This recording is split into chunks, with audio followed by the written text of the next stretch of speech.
Join me as I take on the challenge of mastering income tax and national insurance as a self-employed person. Can I figure it all out without losing my mind? In this video, you're going to learn how to navigate the complexities of income tax and national insurance as a self-employed person. Many self-employed individuals struggle with understanding their tax obligations and maximizing their deductions, leading to unnecessary financial stress. It's a daunting task, especially when you're not sure where to start or what you're eligible for. You might find yourself wondering, what expenses can I actually claim? Or, how do I calculate my taxable income? These questions can keep you up at night, and it's easy to feel overwhelmed by the sheer amount of information out there. But the truth is, understanding your tax obligations is crucial to your financial success as a self-employed individual. By getting a handle on your taxes, you can avoid costly mistakes, reduce your stress levels, and even increase your earnings. Many self-employed individuals have been in your shoes, feeling frustrated and unsure of how to move forward. But with the right guidance, you can take control of your taxes and start building a better financial future.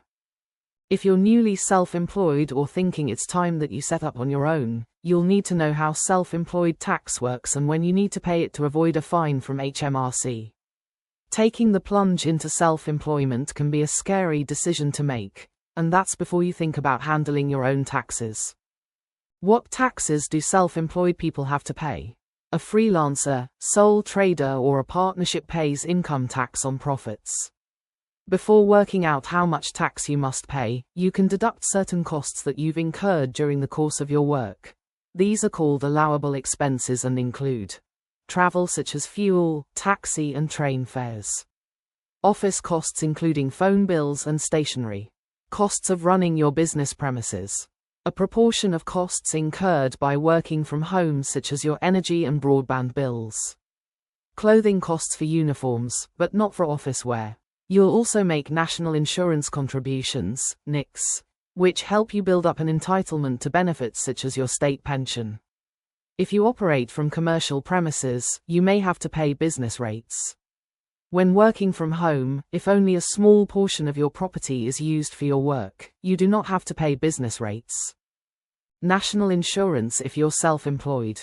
Just like employed workers, if you're self-employed and earning more than £6,725 a year in taxable profit, you must pay national insurance contributions. NICs are used to fund the state pension and other benefits as well as contribute to the NHS. These are paid through your self-assessment tax return. The government recently made changes to the rates and structure which took effect from April 6, 2024. There are two types of NICs which apply to the self-employed, however only one class is mandatory. This is Class 4, which dropped in 2024 from 9% to 6% for trading profits between £12,570 and £50,269. For profits of £50, £270 or more, a rate of 2% is charged. Since the changes took effect, the Class 2 charge has been abolished. However, those earning £6,725 or less can choose to make voluntary Class 2 contributions to build up their NICs record so that they qualify for the full state pension. Self-employed tax rates. There are 4 different tax rates. You can have multiple tax rates applied to your profit to calculate your tax bill if your profits span more than one tax band.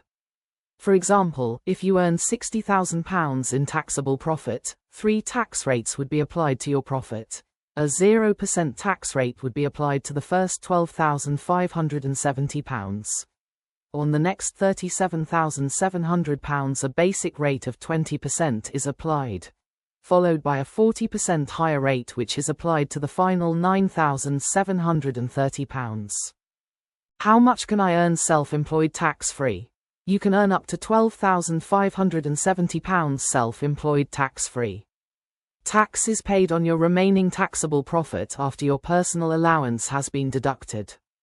Additional rate taxpayers do not receive a tax-free allowance.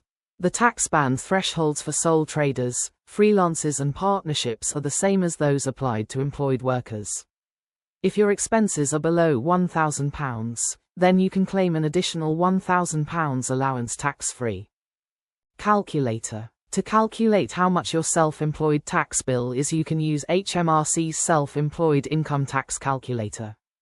To find out how much national insurance you're paying, head to our national insurance calculator.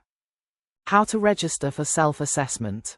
You can register online to complete your self-assessment. You must register if you expect to earn more than £1,000 in the tax year. A tax year runs from April 6th to April 5th. The deadline for you to register is October 5th in the tax year following the one in which you set up your business. So if you set up your business in August 2025, which falls within the 2025-26 tax year, you must register by October 5th, 2026, which lands in the tax year 2026-27. Registering is a simple process which can be followed in these steps. 1. You will need to register with HMRC first, and this can be done online. You will first be sent a 10-digit unique taxpayer reference (UTR) in the post. 2. With your UTR, you can then log on to the Government Gateway, which is the portal you enter to complete your self-assessment tax return. 3. Make sure you have all of your personal details to hand, such as your national insurance number, details and receipts of any expenses, a comprehensive breakdown of all sources of income you have earned, and details of any interest your bank has paid you. Our guide on how to complete a tax return lists everything you'll need. 4. Complete your tax return. It is important to take time and care when completing your return, as even small mistakes can lead to you paying too much or too little in tax. What if I have another job? It's okay to be employed and self-employed at the same time, just make sure HMRC is aware of your dual status. The tax you pay is based on your combined earnings, but it is worked out in two different ways. For your employed work, your employer will deduct your tax and national insurance from your total earnings before paying you. For your self-employed business, you must pay your own tax on profits after expenses, not your total earnings, through the self-assessment system. Declare to HMRC that you have an employed job. You'll also be asked on your tax return about income from other sources. Your employer will provide you with a form including a reference number which you will enter into your tax return. Your personal allowance usually only applies to one of your jobs, which is usually the one in which you earn the most.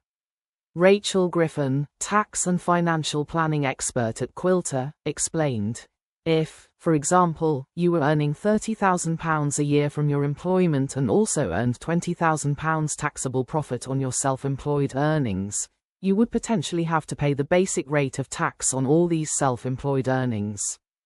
However, as a self-employed person, you may be entitled to deduct expenses such as office and travel costs, which can lower this tax bill.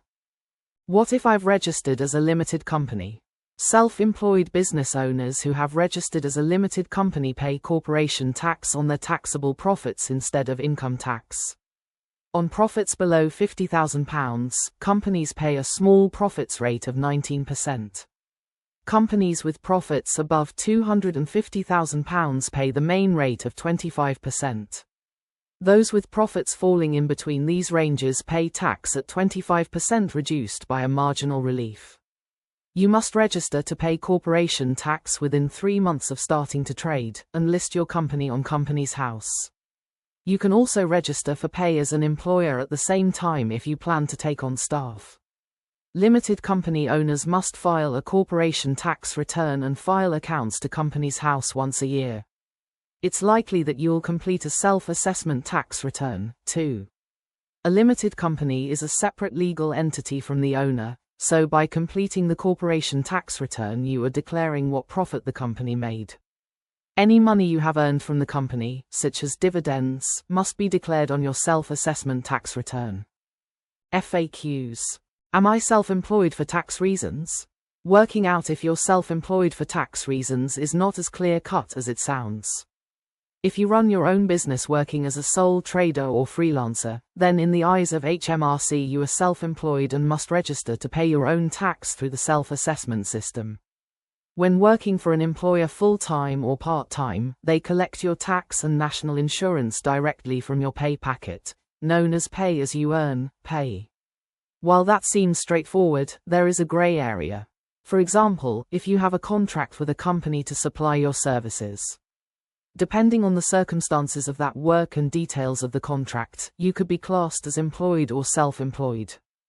If you're required to turn up to work at a certain time, work at their premises and work under supervision, you may be classed as employed for tax purposes.